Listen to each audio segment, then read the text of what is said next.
บ่ผู้ชาวกะที่อัตตะเปินนั่นมาจะว่าพ่อใหญ่ว่าเพิ่นเว้าจังใดก็เพิ่นว่ามันให้ลงไปเอาโดยมันหนักย่างจะเช็ดได้เลยน้าเช้ามันบ่ให้เอาบ่ให้เอา อ้าวน้าเช้ามันว่าให้มาแต่งอยู่เพื่อนน้าเช้าญาติกันน้าเงินกระดองนั่นน้องก็จะได้พ่อน้องมาซื้อก็จะได้พ่อน้าเช้าจะได้กระดองมันนั่นอ้าวน้าเช้ามันว่าก็สิหาผู้ใหม่อ้าวไปเอาอยู่นี่เอาแล้วเห็นว่า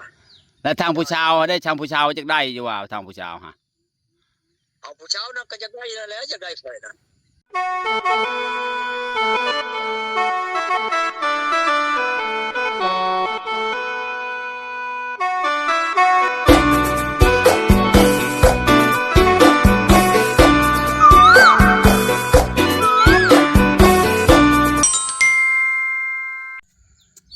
สบายดีหรือว่าสวัสดี FC มดสู่มองสู่บอนเด้อบ่ว่าในและต่างประเทศก็ยินดีเข้าสู่ช่องว่าน้องพามอนอีกแล้วพี่น้องมื้อนี้ก็ตู่ก่อนโทรมาพี่น้องแต่เช้าพี่น้อง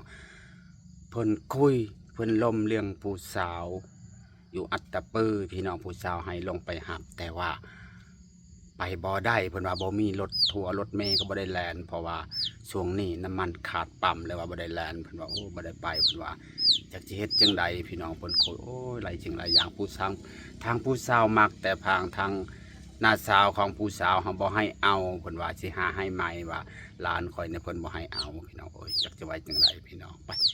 เบิ่งไปชมนำกันว่าตู่ก่อนเพิ่นจะว่าจังใดพี่น้องถ้าผู้ใดได้เบิ่งได้ชมแล้วก็อย่าลืมกดไลค์กดแชร์หรือว่ากดติดตามช่องบ้านน้องพามวลคือเก่าคือเดิมเพื่อบ่พลาดในการอัปเดตให้พี่น้องเบิ่งคือเก่าพี่น้องไปต้องศึกษาชีวิตต้องฟังนำกันว่าตู่ก่อนเพิ่นจะว่าจังใดกับผู้สาวอัตตะเปอร์พี่น้องไปฟังนำกันเลยป้าพ่อใหญ่โทรมาพี่น้องเราลุ้นนำกันมียังคุยเนาะฮัลโหลไปทางไหนมานี่ป้าต้องไปได้ไปทางใดพ่อใหญ่ไปทางใดฝนตกแห้งบ่อยู่พุ่นแห้งแล้วถึงฝนถึงลมถึงเห็บวันได้กบได้เขียดบ่เท่านั้นบ่ได้เงี้ยงเลยเจ้าเนาะโอ้ยบ่ทับค่อยก็ได้ดอกมีน้ำอยู่ว่าพ่อใหญ่น้ำจนห้องว่าเท่านั้นบ่ได้ห้องดอกห้องนั่นน้ำนองเพิ่มขึ้นว่าบ่น้ำชับเก่ามาเลยเพราะมันบ่ได้ไหลว่านี่นั่นลมแห้งไปใช้สองมือโทรไปก็คือบ่รับสายเอาบุญไหนแต่วัน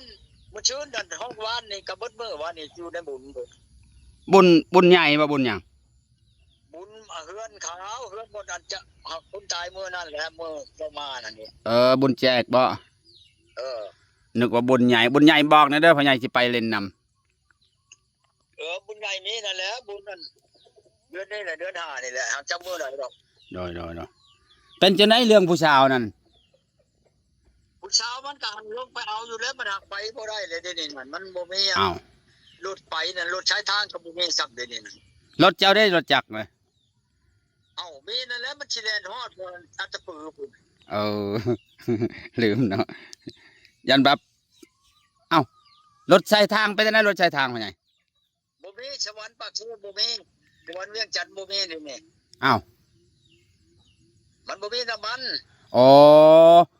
มันมีน้ำมันมันหยุดแลนมันแล้วเนาะแมน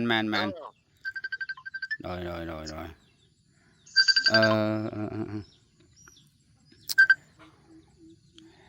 แล้วเห็นได้ผู้ชาวนี่แหละผู้ชาวโทรมาเลยโทรไปแล้วว้าวโทรไปแล้วมาครับผู้สาวโทรมาแล้วติเงินกันได้เงินแล้วกันนั่นบ่อยเอาเงินตอนแรกว่าสิออกไปเอามานอนสิโยกผู้สาวใช้ตอนบ่ายพุ่นแหละ3 โมงพุ่นเด้อออกมาหลัดอยู่วัดได้โอ้โธ่จริงนะคักแท้ผู้สาวนี่ผู้สาวใกล้หั่นล่ะวะผู้สาวบ้านอันนี้แหละบ้านทับผานี่ โอ้ตอนนั้น ถึงม่วงจองไปเอาหัวบอกเขาเลยผมมานอนไป คือว่าเอาแต่เว้นนะจะไปเล่นนำพ่อใหญ่ โอ้ยเขาบ่มาได้กังเวนมันเขาไม่เวียกเขามานอนนำซื่อๆนั่น โยโยเขาว่านำเป็นโมบ่ เอาคงมันมานอนนำเรืออยู่อีบ้านทำก่อน โดยสบายเลยเนาะ จองจำมือกาวานั่นเขาก็ไปเอามันมานอนน้ สบายเนาะ ำเจ้าตรงมันสิมีหยัง โดยนะคุยเรื่องประชาชนต่อด้วยพ่อใหญ่เพิ่นว่าจังไดก็เพิ่นคุย แล้วมอดแล้วแมลงจน3 โมงเด็ด ว่าผู้ชาวกะที่อัตตปืนนั่นมาจะว่าพ่อใหญ่ว่าเพิ่นว่าจังไดก็เพิ่นว่า มันให้ลงไปเอา โดย มันหนักย่างจะเช็ดได้เลยน้าเช้ามันบัดบ่ให้เอาบ่ให้เอา อ้าว น้าเช้ามันว่าให้มาแต่งอยู่เพื่อนน้าเช้าญาติกันน้าเงินกระดองนั่นน้องก็จะได้พ่อน้อง โอ้ น้าซื้อก็จะได้พ่อน้าเช้าจะได้กระดองมันนั่น อ้าว น้าเช้ามันว่าก็สิหาผู้ใหม่ให้ อ้าว เอาไปเอาอยู่นี่ เอาแล้ว เห็นว่า แล้วทางผู้ชาวได้ทางผู้ชาวจักได้อยู่ว่าทางผู้ชาวฮะ เอาผู้เช้านั่นก็จะได้แล้วจะได้ไฟนั่น เอาแล้วแล้วเพิ่นก็พังความนาชาวเพิ่นแล้วบ่เอาติ บาดนี้แหละน้าเช้านั่นให้มาแต่งอยู่เพื่อนน้าเช้า โดย แต่งเนินน้าเช้ามันยังไปแต่งอยู่เพื่อนน้องมันนำน้องมันปุ๊บ เปิดกล้องเนาะพ่อใหญ่ เปิดให้ไหนล่ะ อยากเห็นหน้าพ่อใหญ่นี่จะไปเล่นน้ำนะอยู่หน่อยได้อยู่ว่ามื้อนี้ไปใช่บ่บ่ได้ไปทางใดบ่บ่เปิดก็ได้ ฮะ มื้อนี้อยู่บ่ได้ไปทางใดวะมื้อนี้ บ่ได้ไปไสมานี่นั่นเขาจับเป็ดเมียนให้เขามาเอาเป็ดนี่มันเชียบ่ได้เป็ด อ้าว ยังเป็ดชามโตด้วยคือ โดยนะ เนี่ยเขาชามมันยากเขาจะดีกว่าเมียนละล่ามาเมียนเอาเมียนกับบ่ได้กินบ่ได้ขายนี่ กำขี้ จังนะ บ่คือเพิ่นว่ากำขี้ดีกว่ากำตดท่านบ่ เอาแล้ว เนาะ 3-4 แสนเก่าไล่ลงมา โดยนะโอ้ฟังเว้านี่เนาะฟังเว้านี่นาสาวเพิ่นบ่ให้เอา มันบ่แม่นแต่ที่นั่นน่ะเช้าว่าให้ไปแต่งอยู่เรือนลาวเลยเงินคำกำแก้ว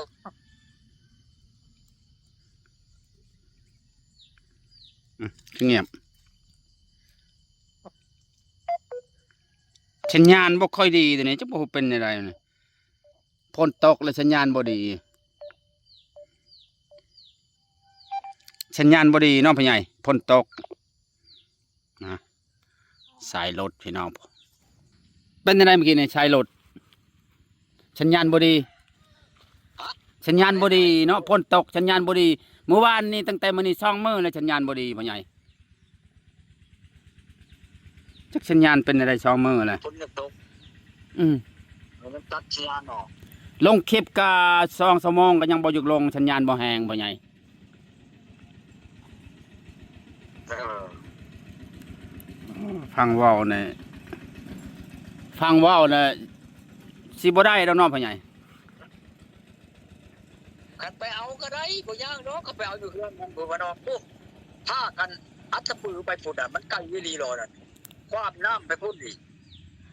โดย แต่ค่ารถนี่ก็ไปนี่ก็ผู้เดียวนะว่าชีวิตเบิดเป็นล้านแล้วเบิดเป็นล้านแล้วนะเพราะว่าเบิดครับผู้เดียวนี่ ค่ารถก็คือสิขึ้นน้ำมันแพงเนาะ โอ้ยก็ขึ้นเลยทีนี้ครับปากเชยันมัน3 แสนพุ่น ปะตะ ตะกี้ยัง2 แสน5แล้ว โดย วันนี้ยัน3 แสนเรื่อง3 แสนปลายยังบู้เหรอ เอาคักๆบ่มีรถที่แลนด์เนาะ เอ้าบ่มีแล้วเดี๋ยวนี้น่ะขาดแล้วรถอ่ะ โดยปะตะว่าสิขึ้นเมืองนองนี่บ่ชงสิได้ขึ้นดอกสิ้นเดือนนี่ บ่ได้ขึ้นได้ดอกกัน รถจักร ถ้า ไป ร เด้อ ถเฮาเองเนี่ยครับบ่มีน้ำมันได้แหละ น้ำมันเวียดได้พ่อใหญ่ถ้าพุ่นบ่ได้อึดได้น้ำมันเวียดได้ อยู่เชโนนี่บ่มีเดี๋ยวนี้น่ะโอ้ยคันน้ำมันเวียดมาฮอดเมืองทินเมืองนองมันก็ฮอดแล้วจังหวัดเชโนแล้ว โดย มันบ่มีอยู่พุ่นมันก็บ่มีดอก เชโนนี่บ่มีจักบ่รถบ่มีจักแสนรถนี่น่ะ ให้ได้ไปใช้ได้บัดนี้ บ่ได้แล้ว น้ำมันออกข่าวคือว่าน้ำมันส่งตลอดพ่อใหญ่มันเป็นสิเนาะ มัน พวกมันก็กดเลี่ยนเหลือมันอยากได้เนาะราคาสูง อืมคือว่าน้ำมันส่งตลอดปัดบ่มีน้ำมันขายเฮาสิไปทางใดได้บัดนี้เนาะมันก็เจ๊งแล้วเนาะพ่อใหญ่ ทางบ้านเจ้าบ่ ฮะ พออยากถามอยู่ทางบ้านเจ้ามีบ่ผู้จ่ายเงินดอกเบี้ย จ่ายเงินดอกเบี้ยจะกู้เงินนั่นบ่ เออ เจ้าจะเฮ็ดได้จะกู้เงิน คอยอยากกู้เงินคอยถอนเงินบ่ได้เขาบ่ให้คอยเดี๋ยวนี้นะบ่ให้กำหนดเขาบ่ให้โลดคันเอาเบิดจะได้คอยมันบ่จะเอาเบิด อ้าว มันหลายเทื่อถอนแล้ว โดยจังหวะเด้มีก็ยันดอกมันหลายพ่อใหญ่มีแล้วบ้านกำแพงเขาปล่อยเงินกู้ได้ คนในบ้านก็เข้าไป ดอกมันละลายไปได้ต่อเดือนนั่น จังหวะเด้อคอยก็บ่ได้ถามคือกันพ่อใหญ่เห็นเขาเอาหลายคนอยู่ได้จะเอาหลายปานใด เอาก็จะได้แสนหนึ่ง ปอรอแสนหนึ่งจังหวะเด้อแสนหนึ่งรับเป็นหมื่น2-3หมื่นเนี่ยเขาให้อยู่เป็นแสนคอยก็บ่เข้าใจว่าเขาได้บ่จำนั้นบ่ฮู้กั เอา นเด้อ กับเราเป็นแสนกับมันบ่พอกันค่าดองนี่ได้คอยค่าดองมันก็30 ล้านแล้ว ขายคำนั่นแหละพ่อใหญ่ คอยบ่จะขายเดี๋ยวนี้น่ะ อ้าว มันจะขายมันก็บ่ย่างแล้วคนจะเอาเมียให้เมียนี่ โดยจากแล้วคันเฮามีเนี่ยประกันเขาเอาลายปานใดต้องมีเนี่ยประกันมาได้เจะเช่นมาได้ยันว่าเขายานเฮาตัวเขาเด้ คอยเอาอันใบตาดินนะประชำนองนี่ บางบ่แน่คันเจ้าสิเอาค่อยสิไปถามให้ ถามว่าไงแน่เอาไปตาดินบอกเขาโลด โดย นะคอยขายเขาว่า3 ล้านแหละ เอาดนบันไดจังแทนนี่ครับประมาณนี้ปีหนึงบ่พ่อใหญ่ ปีหนึ่งนะ อืม ว่าสมมติว่าเขาเอาเดือน5 เดือนแปลว่านี่เขาจ่ายนะดอกเบี้ยมันเท่าไรก็จะถามมึงดอกเบี้ยนี่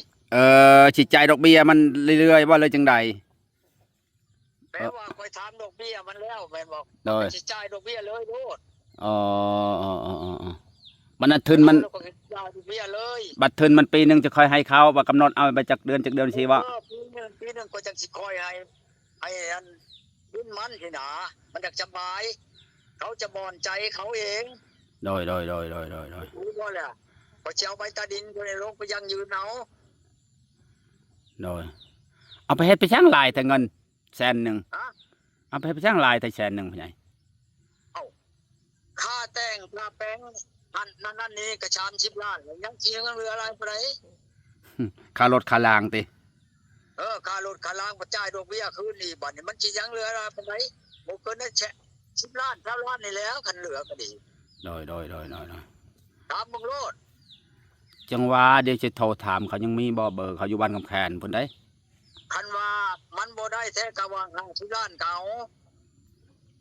โดย 10บ่ได้20บ่ได้บ่ให้ขาด30 ล้าน โดย เอาไม่ค่อยแน่ หักบ้านคำแคนพุ่นบ่ฮู้จะได้ไปบ่ เห็นแล้วบ่ ฮะ พอสิเอาไว้จำดินลงไปทำน้องเอา โดยบ่ฮู้ แต่ธนาคารนี่ก็ได้อยู่ครับเมื่อวันจันทร์ผู้นายครูว่าสิพาก็ไปเอาอยู่ดอกอยู่ธนาคารสวรรค์เชโนนี่ โดย ดอกเบี้ยยังต่ำแล้วนี่ดอกเบี้ย5% นี่ โดยจะถามมึงอยู่ข้างนอกก็นี่กันมันดอกเบี้ยหลายก็กระเบาคือกัน โดยเฮาก็บ่ฮู้คือการเห็นคนในบ้านนี่มายืมได้เธอเขายืมเธอ2-3หมื่น3-4หมื่นได้อยู่เป็นแสนยังบ่เคยเห็นเขายืมหลาย ค่อย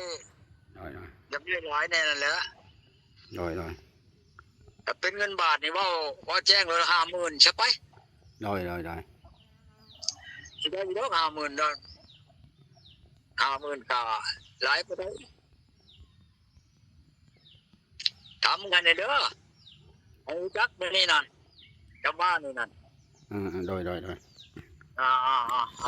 ละ บ่ได้ไปใช้ว่ามื้อนี้สิไปหามื้อนี้